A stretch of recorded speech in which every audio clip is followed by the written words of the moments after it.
And then looks at the barkeep and says, "No deal. I'm finished here," and proceeds to walk out.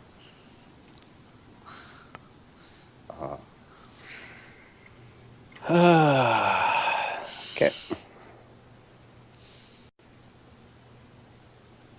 All right. Am I going with no hesitation? Nobody's stopping? Well, 1 sec, please. Yeah.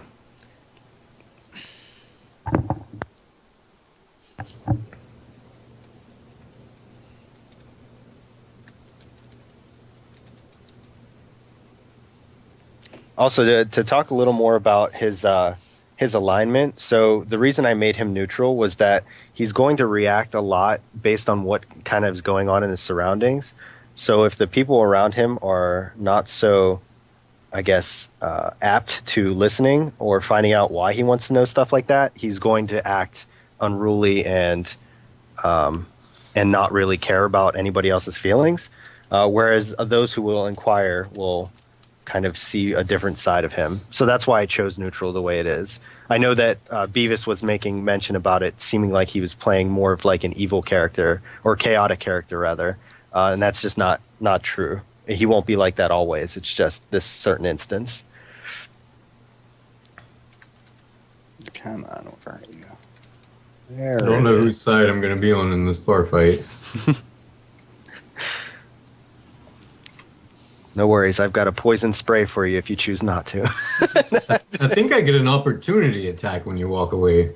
Yeah. Come on.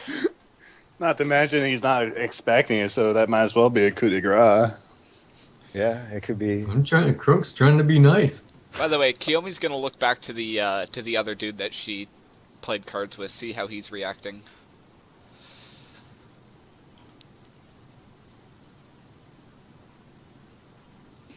Okay. So you can see a vein kind of popping out on this woman here. The one I'm next to? Yeah.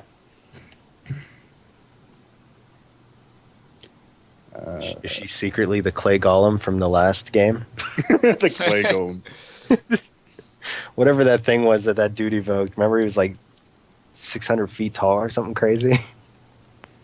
No, not quite like that. She just... Oh yeah, the stone golem. Oh. Yeah, that was it. Yeah. By the way, Kiyomi's also going to start tapping the coin on the table as well. At a little rhythm. And she kind of yells out, "Enough!" And the room kind of like almost explodes in energy as she says that. And Kiyomi stops clicking the coin.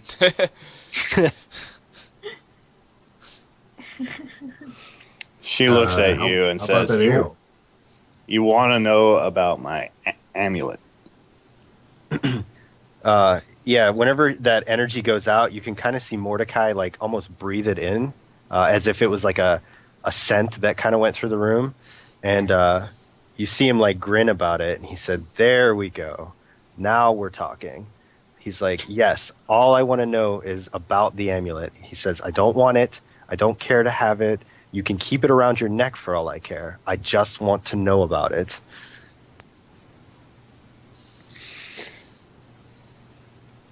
She kind of has this dark grin and says, "This is a piece of a greater whole. In fact, since you're so willing to show your power, perhaps you can do a task for me. There's another piece of the shard nearby. I need somebody to go get it. If you bring it to me, I'll tell you everything you want to know about this." Oh, perfect. He nods and says, "That's all I needed. Show me where to find it, and I will look for it." And as he's doing that, he digs into his pouch and pulls out 10 gold and plops it on the counter for the barkeep. Okay. I'm glad this diffused so well. One By of the my way- first campaigns, somebody tried to pick a fight with that bull. Ended up taking 28 damage. Nice. I was actually going to ask, can I roll to see what level he is? It's a minotaur. I know. I was sitting here like Google searching because I didn't have my monster manual in front of me. I'm like, I don't know what a minotaur like is in terms of D&D language, but Oh. By the way, I wait for the barkeep again.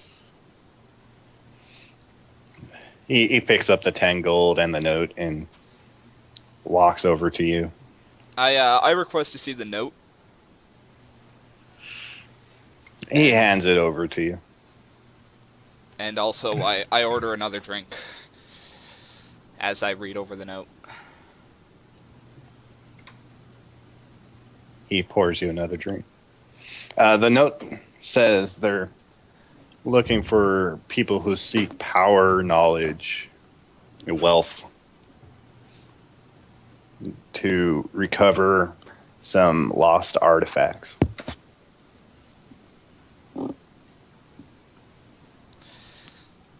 Anything more details or? It says great reward.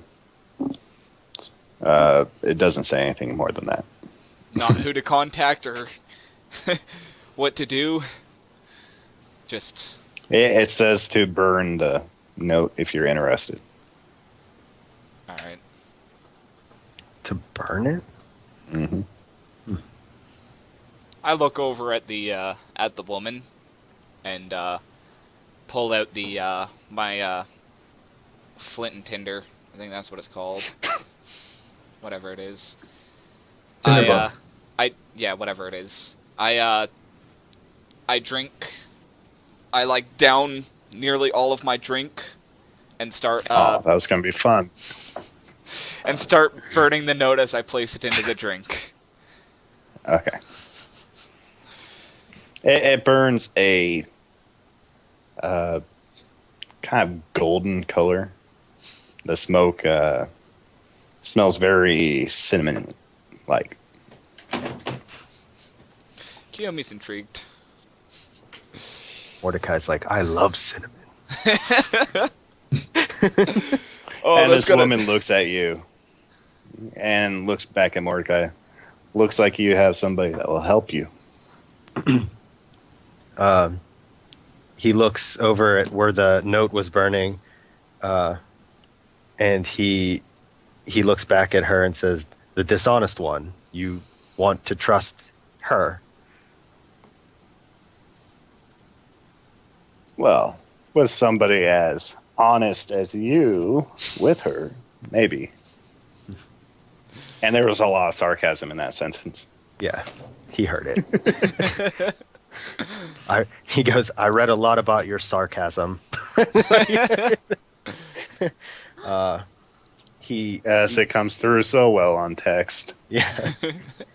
He nods and meets up with Kiyome and introduces himself. He says, "My name is Mordecai. I believe we have the same agenda on our hands here. Do you care to travel together?" She shakes her head, looks over at you, just like, what? Yeah, what? He mumbles under his breath about people being so much dumber than he is. And he, I mean, he doesn't say it like obvious, like he's just kind of like sighing and shaking his head. And he says, "You picked up a request from the same woman that I just got done speaking to. I'm looking for the same artifacts." He says, "I want nothing to do with the actual pieces. You can keep whatever loot we find. I just want to know more about what we're looking for." He says, "Do you care to accompany me on the trip?" I look him up and down and take a second and say, as long as we're going the same way, doesn't matter to me.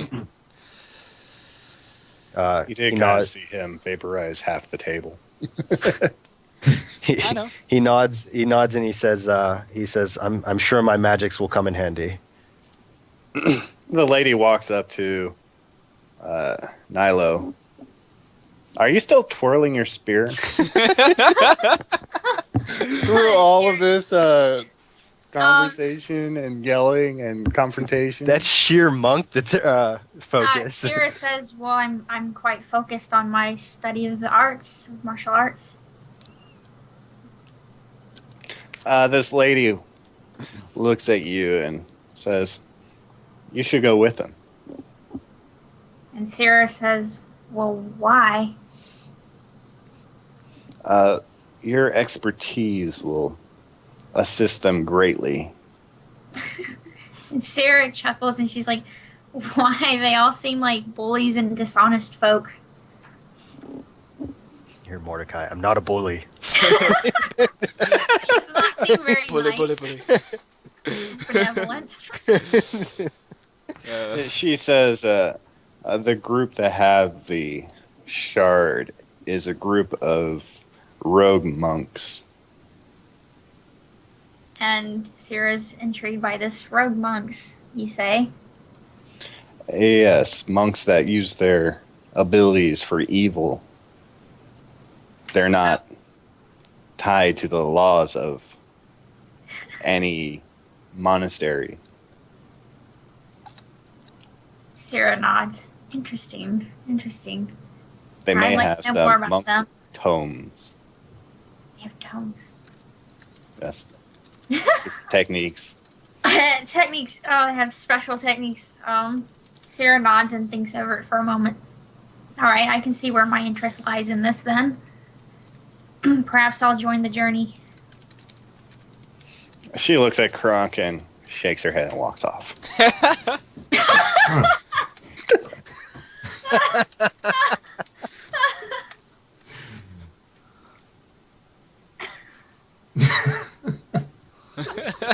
I guess I'm not going, guys. Well, new character. Time to reroll. Bye. All right. Well, you can sell yourself to the group. You just haven't really managed to sell yourself to the lady. Hmm.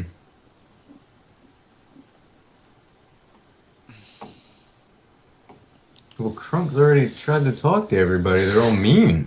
They're all assholes. God Well, damn. I don't. Did you talk to Kiyome? I think you've only talked to Sierra. Yeah, I haven't seen Kiyomi yet. She's been in the corner over there. Yeah. She's been Kiyome or Sierra was focused, and you didn't hit it off well with Mordecai, but neither did anybody else apparently. That's true. Well, Yeah, Mordecai is kind of an outcast right now. Yeah. I'll say Sarah would, noticing the gesture from the lady towards Krunk, she nods at him and says, "Well, what of you? Are you joining us then?" I mean, she did get a gold piece from him. There's kind of a bond there now. Oh yeah, that's right. You bought her. Bought her for one gold piece. Oh Not god. quite. Oh. Crunk says, Syria, Sorvine, Elf, yes, I'd be glad to accompany you. Where are you going? Sarah chuckles. You can call me Sarah, not Elf.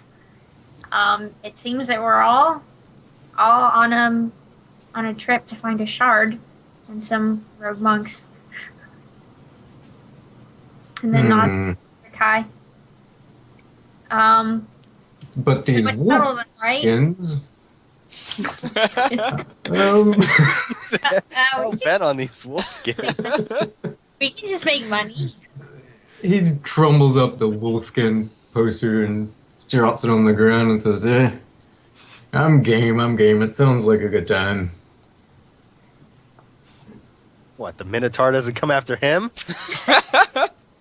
But you're going with Mordecai? Sarah nods and says, "Well, I suppose that's what that lady wanted. So, expect maybe we should go speak to the others about it then." And then walks up to um, the lady who wasn't rude to her earlier and says, "So how do we want to go about this mission then?" Kiyomi totally turns her back directly on Mordecai and focuses on Sierra.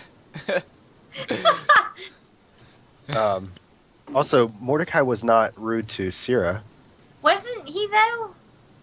No, he was just interested in your apprentice. Like he, Oh no. He was just rude to everybody else in He front was of just kind of Sarah. mean, and she's kind of just like, "Oh, you don't yeah, have to think that way." If she saw all the other She's stuff, kind of she's kind of a little like leery of what his intentions might actually be. He's a bit too curious for her. sure, Not that she dislikes him though. You have a fair point there. yeah, She's he probably wasn't- just ruminating She's just over shy. the fact She's that he's a shy. demon. yes, yes, and he's used to that. Like he understands if the mistrust comes from the fact of his race, he gets that. Even though he doesn't consider himself a fiend. Right. No, not at all. So No, it's been an hour if you guys want to take another break. Yeah. Wow, an hour already? We Yeah. I had one question for the DM actually though. ahead. As far as the game is taking place, can I tell that Kiyomi's half elf? Because I feel like maybe my character might trust her a little bit more because of that. Well, my hood's Well, probably. she's wearing a hood. My hood. Yeah, I wasn't sure. My hood might be down. There'd be no real reason to could be all probably like drop her hood and I'd be like, sneaky. Elf. I think Kiyomi's hood would be down at this point. After drinking a little bit. So we could say that's partially why she might have approached her. Yeah. Okay. Yeah. Creepy tiefling. Bye. A little prejudiced here. Anyway. All right. Okay. Well, I guess we can. Crunkle probably followed the elf girls wherever they go. Oh my. Wow. He's You gonna guys be got a so stalker. infuriated about it though. Huh? Anyway. All right, we're gonna take a quick break here, get back to it, and maybe we'll actually find out what to do, and actually make progress. But yeah, we're gonna take a quick 5-minute break. Thank you all for watching. Stick around for hour number 3 coming up soon. See you on the flip side. See ya.